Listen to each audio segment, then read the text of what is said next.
Well, hey family, this is Darlene. I want to make a quick pair of earrings using these pretty beads right here. These little pink and black beads are some of the beads that I got in that Michael Hall's a little while back. Some of those beads I bought I haven't even used yet because I haven't figured out what I want to do with them as of yet. So I'm going to use them today just to make some little quick earrings. So I gave myself a goal, and I said by the end of the week, I want to get in at least 60 pairs of earrings, right? Oh, look, this won't. Oh, wow. I hate when it won't fit. Look. Or actually it'll fit, but we're going to have to force it. Let's see. And okay, there we go. I don't like to do that because sometimes it messes up the wire. Like when you pull it, like it scratches it or something. And I already like the way that looks. But I gave myself this goal about making at least 60 pair of earrings by the end of the week. Oh, that one went right on. Look at that. So that's what I'm working on now. So I might be coming up with a whole lot of different earrings where, you know, some earring making ideas. Not really how-tos, but just, you know, some earring making ideas for you guys that are out there selling or getting ready to sell, or you have websites or whatever. You know, sometimes you can see somebody else's designs and, you know, really get an idea from it and be like, oh, you know what, I could change that part up, or I could do this, or I could do that. And that's what it's all about. So I'm going to just go ahead and take that and round it around. So with these, I want to do my little wiring, how you take the wire, and in this case, I'm going to circle it around, and then I'll twist it. Hopefully you can see that, and I'll twist it, and then I'll take it around enough like I'm wrapping it, and then I'll bend it, and then come back around. And then sometimes you might have to take your little pliers to try to get it tighter on there. And then we'll take it around.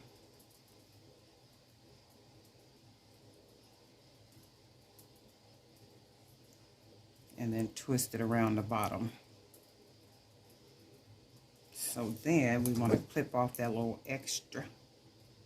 About right there. Take our pliers and twist it closed. And then we'll take it and turn it over. Twist it. Wrap our wire around. And then it's basically holding the wire with your thumb.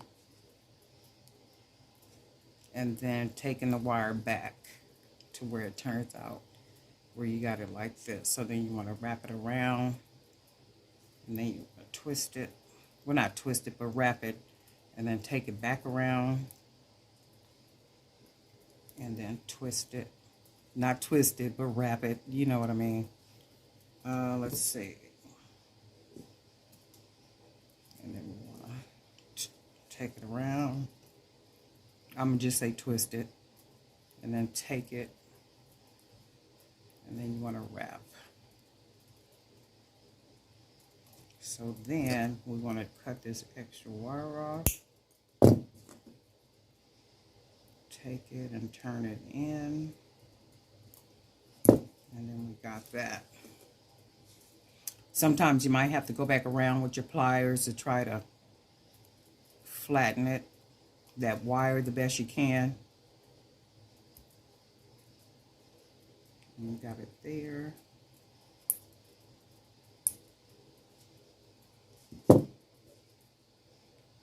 then you want to take, well, for me, I like to kind of take the bottom sometime and just turn it and try to make it flat, like so.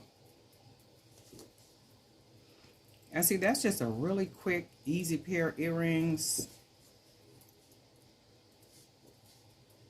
And who else is going to have some earrings like these? Nobody. And that's what it's all about. Because I said to myself, okay, I'm going to do 60 pair of earrings. And I'm going to try to get them done by the end of the week. I don't know if that's going to happen or not, but I'm going to do my best. And I want each pair to be different. My mindset is not to make them look alike. I want them to be different. So I'm sure some is going to come out nice, and then some is going to come out to like, man, what is that? It always happens.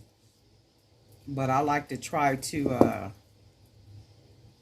kind of test myself and see what I can come up with.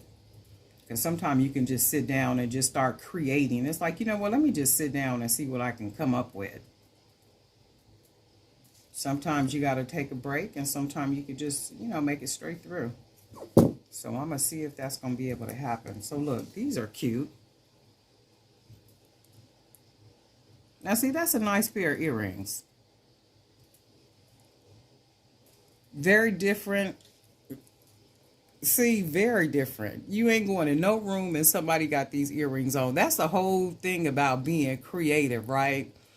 And I'll say this again, God knew what he was doing when he put a creative vibe in us. And I'll say this, and I will always say this, whatever you are creative at doing, by all means walk in your purpose with that.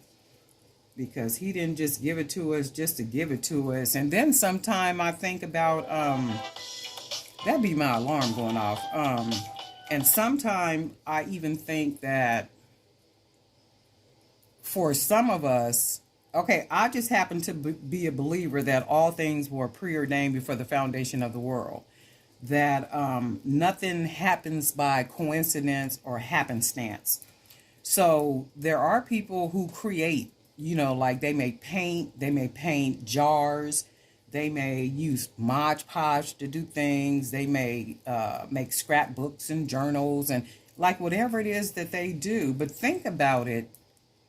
Some people never sell what they make, or never even make an attempt to make a business out of what they make, or not even like what they make. The knowledge and wisdom that they have, like they may never use it to do anything with, yet what they do, what they know may be the peace and the place that keeps them solid. Right? The place and the peace that keeps them solid. Because we all need a vent. We all need to have a refuge from this world that we live in. And of course, prayer should be at the very top of the list. Prayer and meditation should be at the very top of the list. Right? But there are times like, and I'm sure a lot of you guys know that too, you can go in your little workroom or in your little studio and you can sit down and work in there for hours at a time. That's a place of peace. That's like almost like God saying, here, this is your perfect peace. And about that scripture that talks about God will give you peace that surpasses all understanding. And he will do that. And many times it might be your little place where you create. It might be your little place where you write. It might be your little place where you, write poetry, or, I don't know, write on paper, or whatever it is that you do. But we all got a perfect place of peace. Sometimes we just need to find it. And that means sometimes stepping back and allowing grown folk to be grown folk, and allowing other people to deal with their own situations on their own time, right? And taking ownership of whatever is going on in their lives. Because I know we as people, we always trying to solve everything for everybody, and we can't always do that. That will disturb our peace. But let's just stay in our little perfect places of peace that God has blessed us to have. Help where you can help. Be the difference in somebody's life where you could be the difference. But never, ever deplete yourself, for anybody else. Not at all. I don't care if it's husband, wife, children, grandchildren, uncles, brother. I don't care who it is.